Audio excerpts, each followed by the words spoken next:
नमस्कार, मैं हूं आशीष त्रिपाठी आपके साथ और दिन भर की खबरें विस्तार पूर्वक आपको बताएंगे। इस बुलेटिन में शुरुआत करते हैं भोपाल से आ रहे इस वक्त की बड़ी खबर से, जहां बदमाशों के बुलंद हौसले का एक मामला सामने आया। दरअसल दुकानदार से बदमाशों ने मारपीट की। ऑटो चालक ने 6-7 बदमाशों के साथ मारपीट की और यहां पर मारपीट का एक सीसीटीवी वीडियो भी सामने आया। दरअसल सीसीटीवी वीडियो में अब देखिए तस्वीरें किस तरह से सब कुछ अपने आप में बयां कर रही हैं। जहां सीसीटीवी फुटेज सामने आने के बाद सब कुछ स्पष्ट है, आईने की तरह साफ है कैसे यहां पर यह पूरा हंगामा हुआ और पीड़ित के सिर पर गंभीर चोट भी आई है।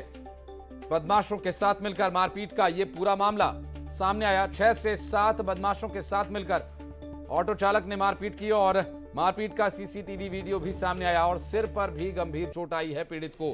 भोपाल से यह तस्वीर सामने आई गुंडागर्दी की, जहां ऑटो चालक ने कुछ लोगों के साथ मिलकर, बदमाशों के साथ मिलकर एक शख्स के साथ मारपीट की। हालांकि कारण इसके पीछे क्या रहा, क्यों ये नौबत मारपीट तक आ गई, ये अभी तक स्पष्ट नहीं हो पाया है।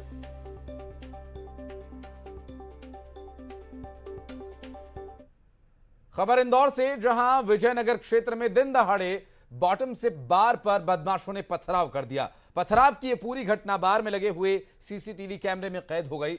मौके पर पहुंची पुलिस ने पूरा मामला दर्ज कर लिया है और सीसीटीवी फुटेज के आधार पर पुलिस मामले की जांच कर रही है।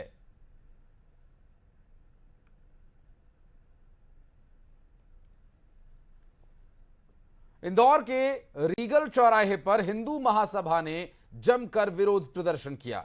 दरअसल तमिलनाडु के मंत्री उदयनिधि स्टालिन के सनातन धर्म की डेंगू, मलेरिया की, कोरोना की तुलना करना उन्हें नागवारा है। दरअसल इस तुलना करने को लेकर, इस बयान को लेकर उन्होंने प्रदर्शन किया और इतना ही नहीं, उदयनिधि स्टालिन की फोटो पर जूते और चप्पल मारे, थूका भी और प्रदर्शन किया।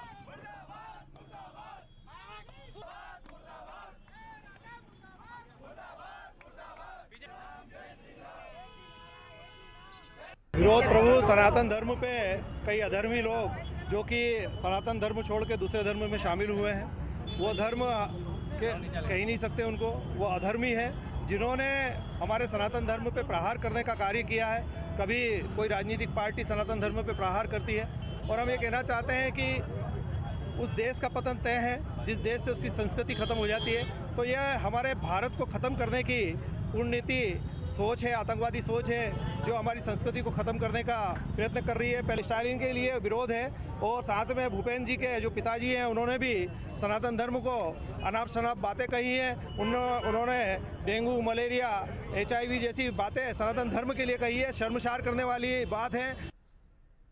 और एक खबर रतलाम से, जहां पर एनआईए की टीम ने बड़ी कार्रवाई को अंजाम दिया। एनआईए की टीम ने राहुल सेन नाम के एक शख्स को गिरफ्तार किया।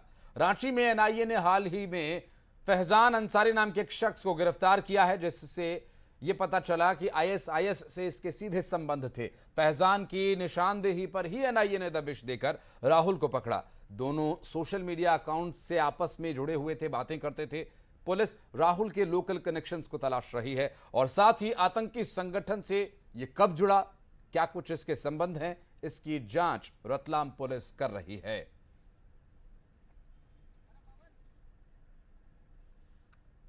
टीम गठित करके आज सुबह सुबह रेड की गई, जिसमें राहुल सेन को गिरफ्तार कर लिया गया है। उसके पास से मल्टीपल सिम, एक काला चाकू, काला कपड़ा, जो कि एक आईएसआईएस का एक चिन्ह भी है, वो भी जब्त कर लिया गया है और एनआईए रांची द्वारा उसकी गिरफ्तारी करके 5 दिन का ट्रांजिट रिमांड लेकर उसको जो है वो लेके जाया जा रहा है।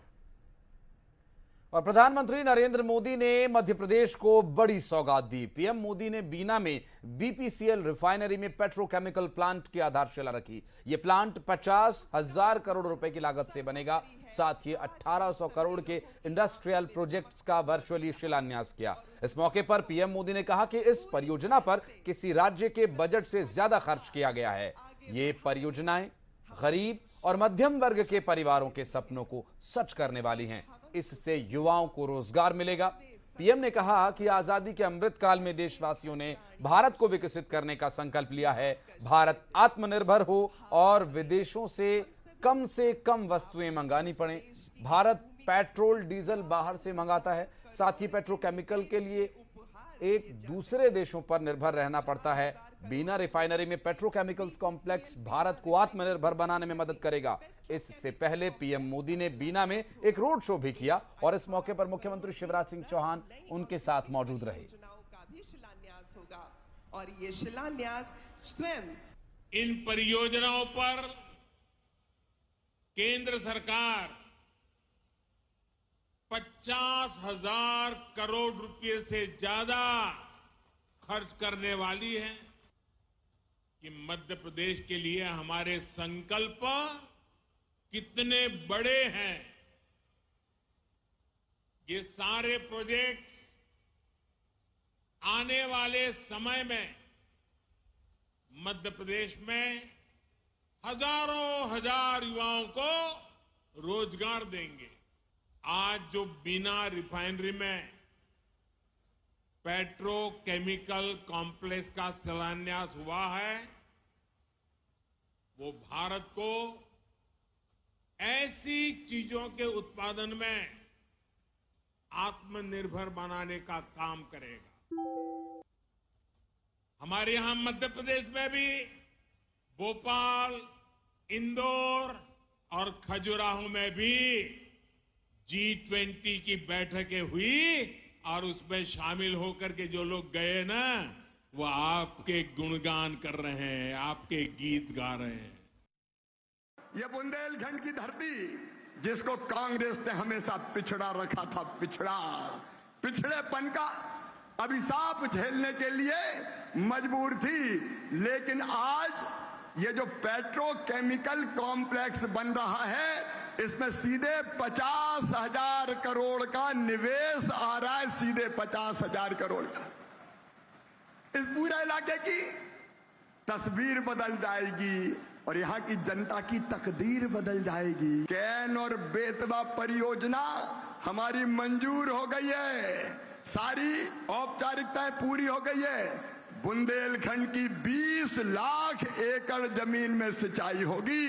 20 लाख एकड़ जमीन में पूरा बुंदेलखंड बदल जाएगा, पूरा प्रदेश बदल जाए। कांग्रेस ने तबाह बर्बाद कर दिया था। प्रधानमंत्री जी ने भेजे थे प्रधानमंत्री आवास, 2 लाख कमलनाथ जी ने वापस कर दिए। प्रधानमंत्री ने जल जीवन मिशन शुरू किया था 2019 में, कांग्रेस ने शुरू नहीं किया। प्रधानमंत्री जी ने किसान सम्मान निधि शुरू की, लेकिन कांग्रेस ने सूची नहीं भेजी।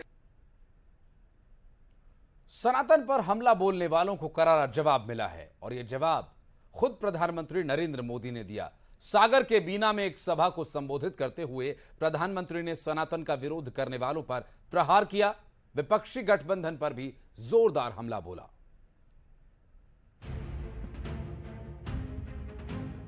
ये इंडी अलायंस उस सनातन संस्कारों को, परंपरा को समाप्त करने का संकल्प लेकर के आए हैं। सनातन धर्म को लेकर पिछले कुछ दिनों से जारी बयानबाजी पर पीएम मोदी का प्रचंड प्रहार है। सनातन को समाप्त कर देने का संकल्प लेने वाले डीएमके नेता उदयनिधि स्टालिन के साथ पूरे विपक्षी गठबंधन को तार-तार कर देने वाला ये वार है। सनातन पर किए गए एक-एक हमले का जवाब है ये। आज इन लोगों ने खुल करके बोलना शुरू किया है, खुल करके हमला करना शुरू करके दिया है। कल ये लोग हम पर होने वाले हमले और बढ़ाने वाले हैं। प्रधानमंत्री ने सनातन का अपमान करने वालों को कड़ी चेतावनी दी। विपक्षी गठबंधन पर भी जोरदार हमला बोला। जिस बापू का नाम लेकर कांग्रेस ने दशकों तक देश पर राज किया, उसी बापू का हवाला देकर पीएम मोदी ने विपक्ष को आईना दिखाया। गांधी जी ने जीवन पर्यंत माना, जिन भगवान श्री राम ने उनको जीवन भर प्रेरणा दी, उनके आखिरी शब्द बने, हे राम। जिस सनातन ने उन्हें अस्पृश्यता के खिलाफ आंदोलन चलाने के लिए प्रेरित किया, ये इंडी गठबंधन के लोग, ये गमंडिया गठबंधन के लोग उस सनातन परंपरा को समाप्त करना चाहते हैं। सनातन के विरोध को लेकर पीएम मोदी ने इंडिया गठबंधन पर जोरदार प्रहार किया। बोले मुंबई की बैठक में लिए गए संकल्प के बाद ऐसा किया गया है। वे सनातन को खत्म कर भारत को दोबारा गुलामी के दौर में ले जाना चाहते हैं। 1000 साल की गुलामी में धकेलना चाहते हैं, लेकिन हमें मिलकर ऐसी ताकतों को रोकना है। हमारी संगठन की शक्ति से, हमारी एकजुटता से उनके मंसूबों को नाकाम करना है। तो सनातन का विरोध करने वालों को पीएम मोदी का जवाब मिल गया है। संदेश साफ है, जो सनातन भारतीय संस्कृति का आधार है, उस पर कोई भी हमला नहीं स्वीकार है। पीएम मोदी ने आगाह भी किया है, सनातन के खिलाफ जिन लोगों ने खुलकर हमला करना शुरू किया, वे लोग हमले और बढ़ाने वाले हैं। हर सनातनी को, देश से प्यार करने वालों को सतर्क रहने की जरूरत है। और शाहजहांपुर में स्टालिन पर केंद्रीय मंत्री ज्योतिरादित्य सिंधिया ने निशाना साधा। स्टालिन के सनातन धर्म पर दिए गए बयान पर हमला बोला। बयान की जितनी निंदा की जाए कम है, केंद्रीय मंत्री ज्योतिरादित्य सिंधिया ने कहा। और इस बयान पर घमंडिया गठबंधन को बोलना चाहिए, ये ज्योतिरादित्य सिंधिया ने कहा। और एक तरफ तो मंदिरों के चक्कर काट रहे हैं, दूसरी तरफ सनातन को खत्म करने की बात कर रहे हैं। कांग्रेस को जवाब देना चाहिए, ये दोगली नीति नहीं चलेगी। ये लोग धार्मिक पर्यटक हैं, चुनाव आते ही मंदिर का रास्ता ढूंढने लगते हैं।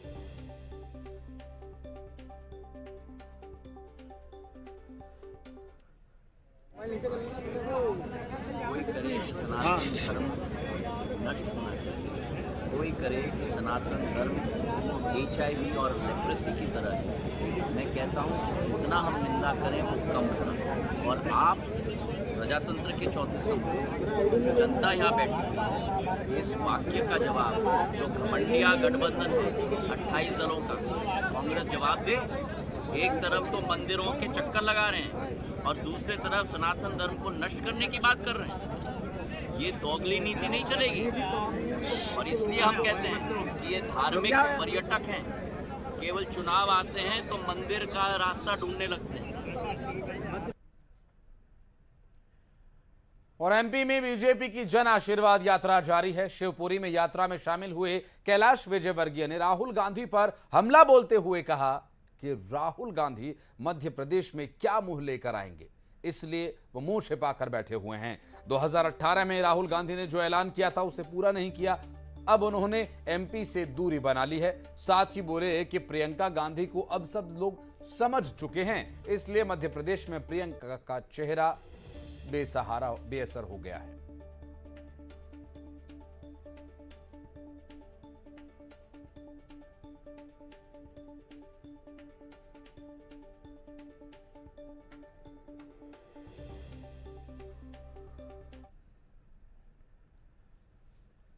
और मध्य प्रदेश बीजेपी जनता के बीच जाने के लिए जन आशीर्वाद यात्रा कर रही है। बीजेपी की जन आशीर्वाद यात्रा में शामिल होने के लिए केंद्रीय मंत्री पीयूष गोयल ग्वालियर पहुंचे, जहां उन्होंने कहा कि इस बार एमपी में एक तरफा चुनाव होगा। जनता ने मन बना लिया है, प्रदेश में बीजेपी को बहुमत के साथ फिर लेकर आएगी।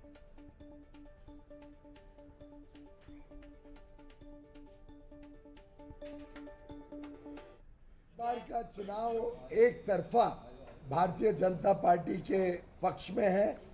मध्य प्रदेश की जनता ने मन बना लिया है भारतीय जनता पार्टी को और कमल के ऊपर पूरा अपना समर्थन और आशीर्वाद देने के लिए।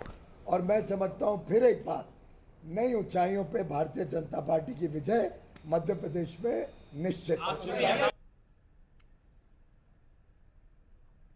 और पीयूष गोयल इस पूरे मामले को लेकर निशाना साधते नजर आए, क्योंकि आगामी चुनावों को देखते हुए ये जो पूरा घटनाक्रम है ये काफी महत्वपूर्ण है और बड़ा मुद्दा ये भारतीय जनता पार्टी की जन आशीर्वाद यात्रा में उठाया जा रहा है। लोगों के बीच जाने का काम पार्टी कर रही है। कांग्रेस और कमलनाथ को निशाने पर लेते हुए केंद्रीय मंत्री ने आगामी चुनावों को लेकर एक बड़ा बयान दिया। और इधर छिंदवाड़ा में भी भारतीय जनता पार्टी की सांसद पूनम महाजन जन आशीर्वाद यात्रा में शामिल हुई और इस दौरान उन्होंने कहा कि छिंदवाड़ा के 7 विधानसभा सीटों पर जीत का लक्ष्य है। यदि 7 सीटें भारतीय जनता पार्टी जीतती है तो तय है कि लोकसभा चुनाव में 350 पार सीटें मिलेंगी। पार्टी के साथ विधायक नहीं आएंगे तो 2024 में उतना लोक कल्याण नहीं होगा। भुवनशी जी, शैल कुमारी वर्मा जी, पूर्णिमा शरद जैन जी, लखन वर्मा जी, 5 तो मैं आपको कह रही हूँ कि वो 7 रेस कोर्स की जगह उसका नाम 7 लोक कल्याण मार्ग हो गया कि लोगों का कल्याण हो सके। लेकिन जब तक छिंदवाड़ा के 7 विधानसभाओं में लोक कल्याण नहीं होगा और भारतीय जनता पार्टी के 7 विधायक नहीं आएंगे तो 2024 में उतना लोक कल्याण नहीं होगा। तो मैं आपको कह रही हूँ 303 सीटें हम 2019 में जीते भाजपा, लेकिन मैं दावे के साथ कहती हूँ जब 2023 के चुनाव में जब आप 7 की 7 सीटें भारतीय जनता पार्टी को देंगे तो 2024 में नरेंद्र मोदी 350 से ज्यादा सांसद लेके और यहाँ पे ठोक के जीते आएंगे और तोते की जान। कश्मीर के अनंतनाग में आतंकियों और जवानों के बीच हुई मुठभेड़ में 1 जवान और 3 अफसरों के शहीद होने के मामले पर केंद्रीय मंत्री और पूर्व थल सेना अध्यक्ष जनरल वीके सिंह ने पाकिस्तान को लेकर बड़ा बयान दिया। वीके सिंह ने कहा कि अगर पाकिस्तान को दबाव में लाना है तो उसे पूरी तरह से अलग थलग करना होगा। जब तक हम अलग थलग नहीं करेंगे पाकिस्तान को, नहीं तो उनके लिए बिजनेस एज नॉर्मल। हाँ जी ठीक है, बॉलीवुड वाले आ जाएंगे हमारे यहाँ, क्रिकेट मैच खेलने वाले आ जाएंगे हमारे यहाँ, सब ठीक है, चंगा है जी। अगर उसके ऊपर दबाव डालना है तो उसको अलग थलग करना पड़ेगा। उनको पता चलना चाहिए कि आप नॉर्मल चीज़ों के अंदर हमारे साथ रिश्ता तब तक नहीं कर सकते जब तक आप खुद नॉर्मल नहीं हो। और उज्जैन में बदमाश बेखौफ हैं, जहां दिन दहाड़े एक वृद्ध महिला से गहने लूट लिए गए। बदमाशों ने खुद को पुलिस का अधिकारी बताते हुए महिला की तलाशी के बहाने गहने लिए और वहां से रफू चक्कर हो गए। अब पुलिस सीसीटीवी के आधार पर बदमाशों की तलाश में जुट गई है।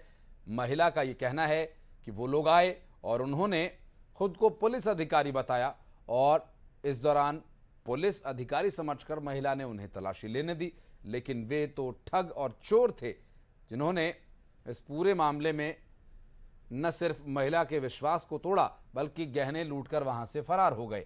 अब ऐसे में इस पूरे मामले में पुलिस का डर दिखाकर ये वारदात अंजाम दी गई। अब यहां पर सोचने वाली बात यह भी है कि हम अपने विवेक से सोचें कि पुलिस आखिर क्यों तलाशी लेगी।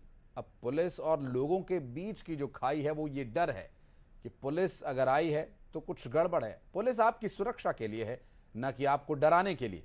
ऐसे में महिला से लूटे गए गहने की वारदात आप लोगों के लिए एक वानगी है, एक सबक है कि पुलिस तलाशी के लिए आए तो आप उससे उसका आईडी कार्ड पूछ सकते हैं। खबर दतिया से, जहां पर केंद्रीय पर्यावरण मंत्री भूपेंद्र यादव अल्प प्रवास पर दतिया पहुंचे और विख्यात पीतांबरा पीठ में दर्शन किए। साथ ही मंदिर में वनखंडेश्वर महादेव का अभिषेक भी किया। केंद्रीय मंत्री के पास पहुंचने की सूचना पर बीजेपी नेता भी मंदिर पहुंचे और केंद्रीय मंत्री का स्वागत किया। आपको बता दें कि यहां पर बीजेपी नेताओं ने केंद्रीय मंत्री का स्वागत किया और यहां भारतीय जनता पार्टी के कई कार्यकर्ता नेता यहां पहुंचे थे।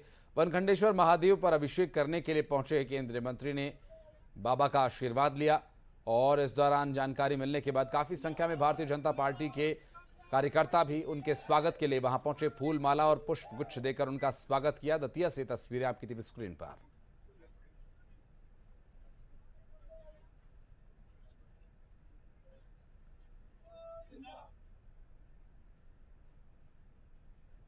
भारत के साथ ही दुनिया भर में हिंदी प्रेमियों के लिए हिंदी दिवस बेहद खास है। ग्वालियर में हिंदी दिवस को लेकर एक अलग ही दीवानगी दिखी। यहां एक वकील ने तो हिंदी के सम्मान में हिंदी माता मंदिर ही स्थापित कर दिया और इस साल यहां पीएम मोदी की प्रतिमा भी स्थापित की गई है।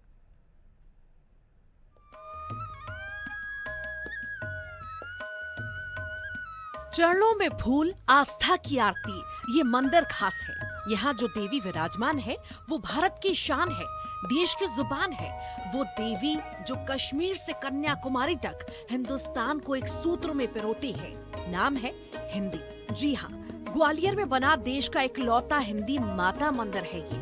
हिंदी को बढ़ावा देने वाला, ज्ञान नहीं मातृभाषा का सम्मान है ये मंदिर। यहाँ हिंदी को देवी के रूप में पूजा जाता है। 1995 में विजय सिंह नाम के वकील ने सत्यनारायण टेकरी पर हिंदी माता मंदिर बनवाया था और तब से ये मंदिर हिंदी प्रेमियों की आस्था का केंद्र है। यहाँ हिंदी माता मंदिर है। आज हिंदी दिवस हम लोग यहाँ मनाने आए हैं और आज हिंदी के लिए जो जिनका बहुत ज़्यादा सहयोग रहा है, माननीय राजमाता जी, माननीय नरेंद्र जी मोदी प्रधानमंत्री जी, जो ज़्यादा विदेश में हिंदी ही बोलते हैं, तो आज उन्हें अटल जी के मंदिर में, अटल जी का मंदिर पहले बन गया था और आज दोनों मूर्तियों को यहाँ स्थापित किया गया हिंदी के समर्थन के लिए। माननीय राजमाता साहब और माननीय प्रधानमंत्री नरेंद्र मोदी जी।